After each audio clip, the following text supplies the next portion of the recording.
Turning a vacant lot into a beautiful yard requires work. Talking with the skilled folks who make that happen is not only informative, but exciting. We do just that in this episode, so stay tuned as we garden smart. These moments of beauty and relaxation are brought to you by Proven Winners Flowering Shrubs. Our goal is to leave you free to just enjoy your garden. Proven Winners Flowering Shrubs can be found at local garden centers across the country.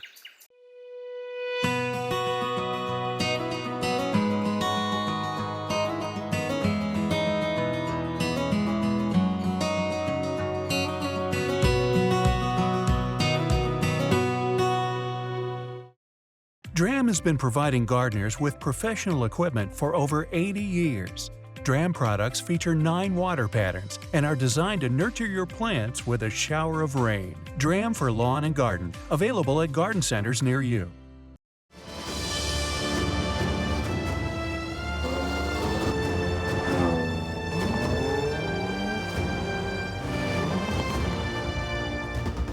The Jaguar F-Pace.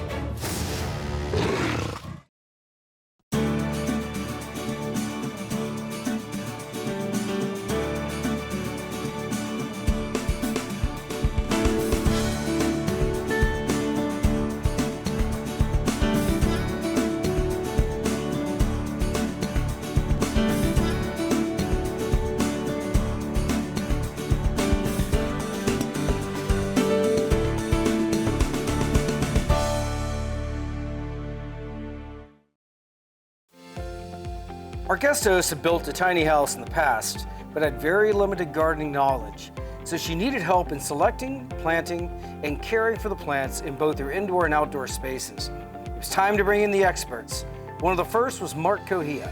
Mark has over 30 years of experience in the landscape industry and is the president and CEO of a design and installation firm committed to making every project the best experience possible. Mark, welcome back to the show. Victoria, thank you so much for joining us. This is quite an undertaking, and I know one thing that's so important to the success of a project is finding the right contractor to install it for you, someone who's knowledgeable and understands your site. How did you find Mark? Well, we talked with several installation landscapers, and Mark just clicked. He was problem solving from the get-go. The first time Mark came out, everyone was looking around the property, discussing how to build or not build my turnaround. I need to be able to back in and out, and Mark stepped up and said, well, if it were my wife, I would just put it right here, and drew a line in the dirt with his boot, and voila, there's my turnaround and my driveway. We solved the problem right here, right now, end of discussion. It was just such an epiphany. It's like, oh, this is good. And he communicated really well with me, and not only with me, but also with his work crews. They came in, they discussed what had to be done that day. These guys went straight to work. They knew what they were doing. I could relax and know that things were going to happen in the correct order. I was just delighted with everything they got accomplished in a short amount of time. I could interrupt and ask questions, and they were so patient with me. It made the whole process a pleasure. Yeah, and there is a lot of creativity and a lot of problem solving that goes into getting an install right. So let's talk about diving into this project, and you know, the early stages, there was a lot of soil amendment that had to go on, and soil prep is so important. I think one of the mistakes that a lot of people make, and especially if they're new to gardening, is they don't invest in what's below the surface. Exactly. This plant will never be happier than the home we give it. And that is, of course, what's above ground, but even, I think more importantly, what we're doing with soil conditioning. And this is a site that would be naturally a lot of red clay. That's hard to grow in. And so we've got to take steps to remediate that and make sure that we've got a perfect environment for the plants. Right.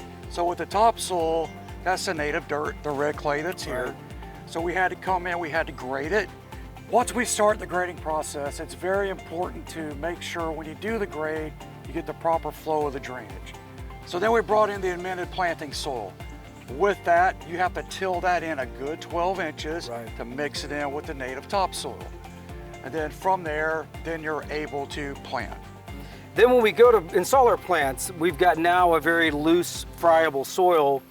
We're going to expect that the plants are going to settle in time.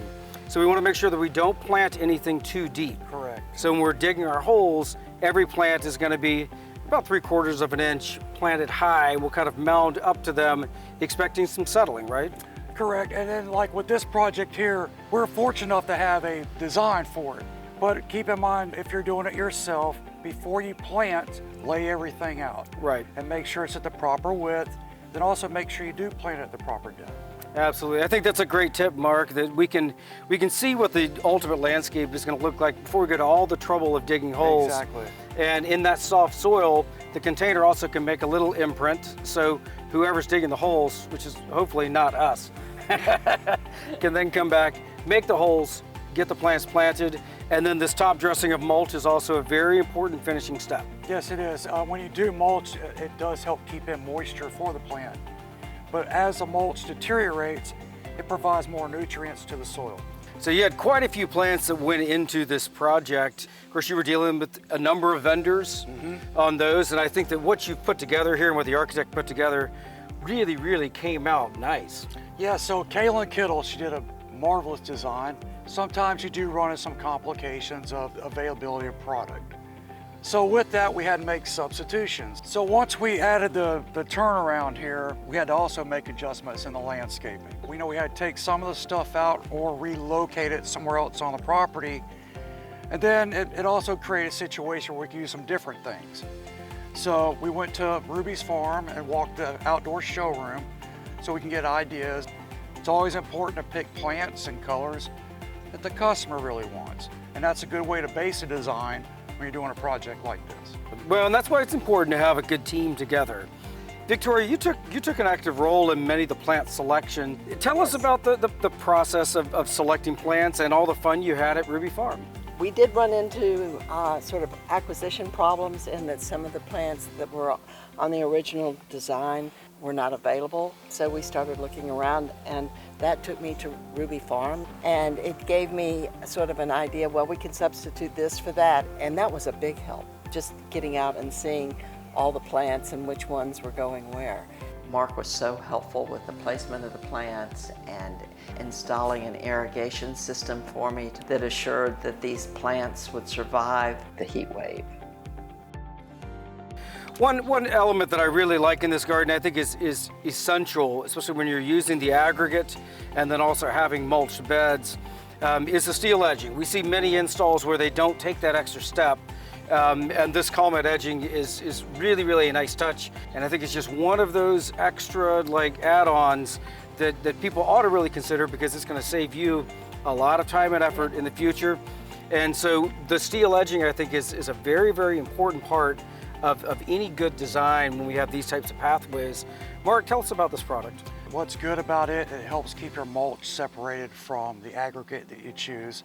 It lasts a lot longer than plastic. Another good thing about the metal edging, you can also bend it and make, a nice clean radius with it.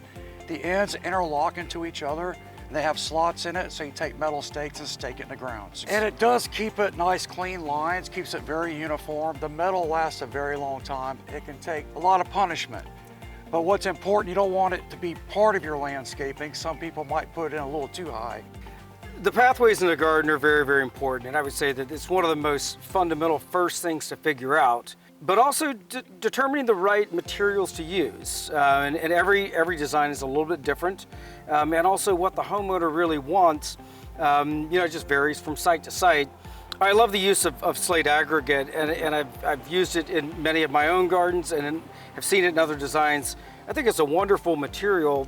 How did you arrive at this for your garden? We went round and round because I had fallen in love with the design, and it used brick pavers, and we were going to put brick pavers on the porch and along the walkways, and in the process we really could not find a suitable product that was cost effective. Mark came in and said, use slate aggregate. I saw the pictures, I saw it wet and dry, it was just magical, and it's like, duh. And then I brought my tile from the inside.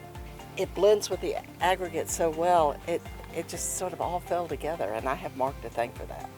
Well, Mark, I think you've done an amazing job here. It looks beautiful. Thank you. And you've really set Victoria up for success. Thank you. We next meet Hank Kerfoot. Hank studied turf in college and early in his career was a golf course superintendent. But he's always believed in paying as much attention to the roots and what's below the surface as what's on top. And the key to that is the soil. He's developed a product that incorporates mushrooms and soil conditioners that together make an almost magical compost product. Hank, welcome to the show. Thank you so much for joining us. Thanks, it's great to be here. You know, as gardeners, one of the most important investments that we can make in our future is getting the soil right. So many times when people talk about, oh, I don't have a green thumb, I struggle to get anything to grow, it takes very little time to get beneath the surface and realize why. They're growing in poor soil. And so the roots have to have nutrition. They have to have the right balance of water and air to basically support a good plant. When we look at the complete soils that are out there, there are some good ones, but there's wonderful innovations that are occurring every day, and also innovations that are occurring along the lines of sustainable product. I love the idea of taking an agricultural byproduct like mushroom compost and converting it into something that builds beautiful gardens. I want you to talk to us about your journey in development of the product. I'm in the turf business originally, and we always look at the soil and the roots first. But then we've learned through the years that it is the master gardeners in the greater Columbia area where I'm from absolutely love it as a complete soil. They've been planting their vegetables and their flower gardens in it for years and years, and it just offers everything you need. It has nutrients, it holds nutrients, it offers some drainage, and straight out of the bag, it's good to go. It is simply, you know, three components, which are the sand and the mushroom compost, and then another additive which is completely natural. And we tumble them and shred them, and that's kind of the magic, and it makes this complete soil. But there's no vermiculite, there's no added fertilizers. It's simply what you get. One thing that lends itself to longevity with this product is the chitin in the mushroom compost, which does take a long time to decay. So unlike some of the common products that are in market, you get a season, maybe 2 seasons out of them, and then they're basically spent, if you will. They're fully broken down and composted. And so then we're having to think about, you know, continually refreshing these products. But working with mushroom compost, we get something with tremendous longevity. It's really got some staying power. We get 2 to 3 crops out of each batch, if you will, and then even after that, it's still got some. It just doesn't have as much, and that's when people are faced with either finding another use for it or adding to it to keep that up. And adding to it could be more blended earth or going back to adding, you know, more traditional fertilizer products. The homeowner here started with a blank slate, so this was a new installation. I think that is the perfect situation because then you're able to put down a soil like blended earth and till it in. So now you have a homogeneous soil that's really, really been enhanced. And so that, I think, is the best opportunity for success with plants. You know, even though it's a complete soil, it makes other soils better. If you're just sand, it's going to add more organic and give it a little boost that way. And if you're just a heavy clay, it's going to give you a little extra drainage and allow a little better root growth. Wonderful. Well, Victoria, the homeowner, has this beautiful raised bed that's going to be, you know, part of her vegetable garden, and it's full of blended earth right now, and I want to get my hands in this and see what we're actually working with. Let's go take a look at it. All right, let's do it. Hank, so many Americans have smaller and smaller properties, and they're moving in the direction of raised beds. And this is a wonderful example, actually, a beautiful example of a raised bed from Gardener's Supply. And these are spaces where the quality of the soil really, really, really makes a huge difference. The application of complete soils, how we use them in these raised beds, and in this case specifically for vegetable gardening. Yeah, it is, and these boxes aren't inexpensive. You know, they're nice and they'll last a long time, but what you put in them is going to be what you grow out of them. Just to be able to get your box, fill it up, plant the plants, water them, and watch them grow. Well, one thing I love about this product too is that from year to year, all you need to do is just incorporate another few inches on the top, mix it in, But you know, we're going to get season after season after season of great growth. Absolutely, it just hangs out. It wants to grow stuff. It's gonna compact a little bit, and you're gonna lose it a little bit over time. You can pull it out, or you can add to it, which is gonna freshen it and give it some more nutrient as you go. I know this product is new to market, and so we're going to start seeing it in many of the places that we buy our soil and soil amendments from. And there's been a lot of trials that you guys have done in the process of developing that. How is all that going? We're the only ones that have really a complete mushroom compost product in what we sell, which kind of lets us stand a little bit apart. A lot of the other ones have more of just a straight compost or peat moss, and we really see it as the complete soil. The ones we've been testing against, they're not growing.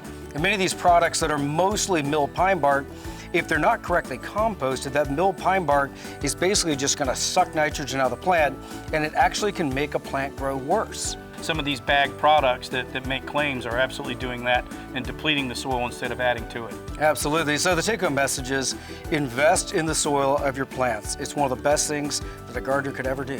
Hank, thank you so much for sharing your knowledge with us. What a great day. Nice getting to know you, Eric.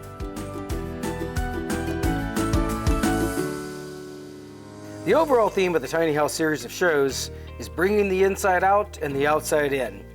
Having plants inside the tiny house was very important to Victoria, so we sought out a houseplant expert for help in selecting great indoor plants. Justin Hancock has a wealth of experience gardening and is passionate about plants, particularly houseplants. Victoria and Justin have selected some absolutely stunning houseplants. Justin, thanks for joining us. Really appreciate you being here. Hey, thank you. So happy to be here. As a horticulturalist, I've known about Costa Farms for a long time, and it's a wonderful story of a family operation that started small and had a few crops and now have grown to be the largest houseplant grower in the world. Yeah, it's really amazing. We're a fourth generation family run farm. Been around more than 60 years. Wow. And grow more than 1,500 varieties. We're most known for our houseplants, but we also grow annuals, perennials, and outdoor tropical plants as well. I want you to kind of walk through each selection and tell us what's special about it and help us understand why this would work great for our home. This is a colorful Eglanema, and this guy is one of the very best for beginning consumers. Tolerates low light like a champ, doesn't need anything special in terms of humidity. It can go a couple of weeks, 3 weeks without water if it needs to, although of course it's happier when it's watered regularly. And it has these colorful leaves all year long. One of the things, if you feel a houseplant leaf in general, the thicker and sturdier the leaf, the more durable the plant is going to be. The thinner the leaf, typically the more sensitive to water it's going to be. In front of it, this is a calathea. And calatheas are a more thin leaf plant, so they are a little more temperamental about not enough versus too much water. Calatheas are loved because they have this really, really beautiful variegated foliage. This is a selection called Pink Star, which has that nice pink in the middle with the darker, almost purple edges. A lot of the plants with the purple coloration like this, the brighter the light, the better the purple coloration is going to be. If you put this one in low light, which it will tolerate, you're probably going to find that coloration goes more on the green side than the purple side. Oh, okay. The brighter light pulls out those nice strong pigments. Next to it, this is a plant called Alocasia reginae. One of the common names for it is silver velvet alocasia, because it has kind of silvery leaves on the top, but they're burgundy on the bottom. And this is a newer variety. It was discovered maybe 20 years ago, but it's just finding its way into horticulture now. So it's really exciting. These leaves can get more than a foot, maybe even 18 inches in size as it grows. Okay. So it becomes this really spectacular statement plant. Closely related to elephant's ears, but it doesn't get as huge, which makes it a great houseplant. Next to it, we have silver dragon alocasia, close relative, which you can probably tell by the leaf size and shape.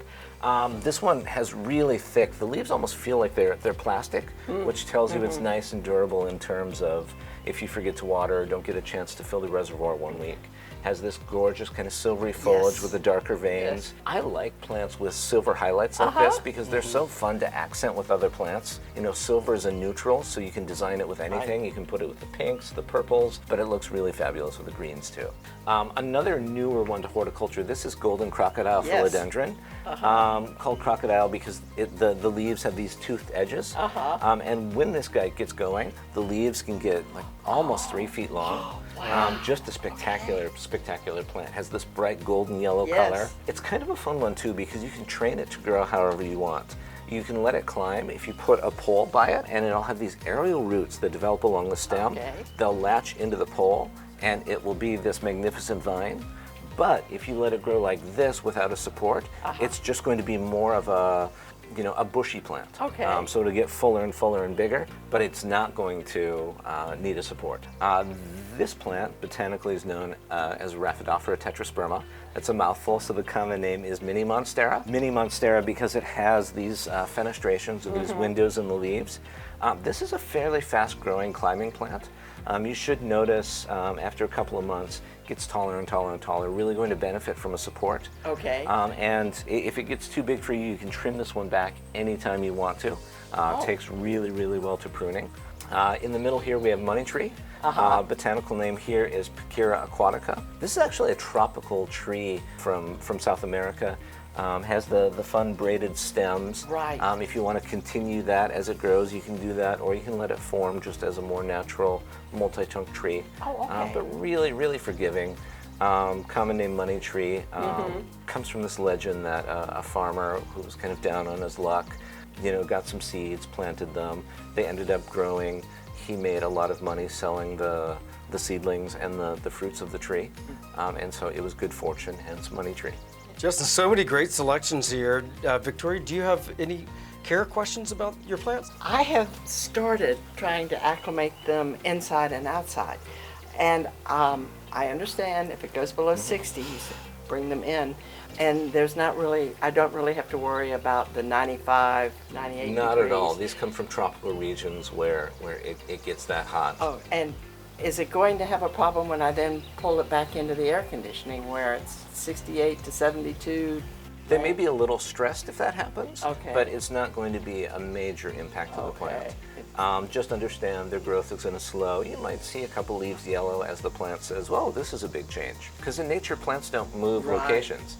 Which one do you think is going to get the biggest? The Mini Monstera is going to get the biggest, the fastest, because it is a climbing vine. So this one is going to be the one that gets biggest, fastest. This is the one that has the potential to get the tallest. Okay. Your alocasias, your calathea, your aglaonema, those are pretty bushy plants. Oh, okay. So over time, none of those should get taller than about 3 feet. One thing Victoria mentioned to me earlier, the self-watering containers have also made your job a lot easier. But it has made it so simple. One of the really brilliant things about the self-watering system is that because the plants are always getting the perfect moisture levels, is that they tolerate being pot-bound a lot better than plants that you're watering by hand that sometimes may be a little wet. So if you don't get around to repotting them every year in a self-watering, they're going to be fine. Justin, thank you so much for sharing your knowledge with us. This is great and wonderful plants. Keep up the good work, Plant Thank you. Hunter. Thank you. Yes. It's awesome.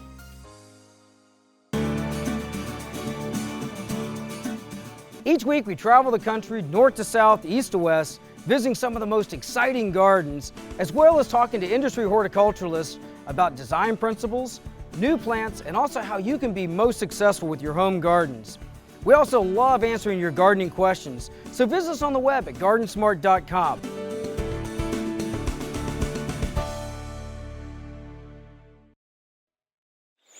These moments of beauty and relaxation are brought to you by Proven Winners Flowering Shrubs.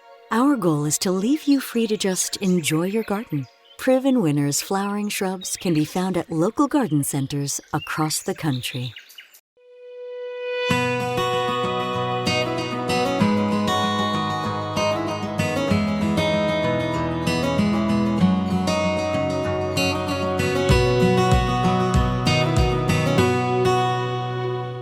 DRAM has been providing gardeners with professional equipment for over 80 years. DRAM products feature 9 water patterns and are designed to nurture your plants with a shower of rain. DRAM for lawn and garden, available at garden centers near you.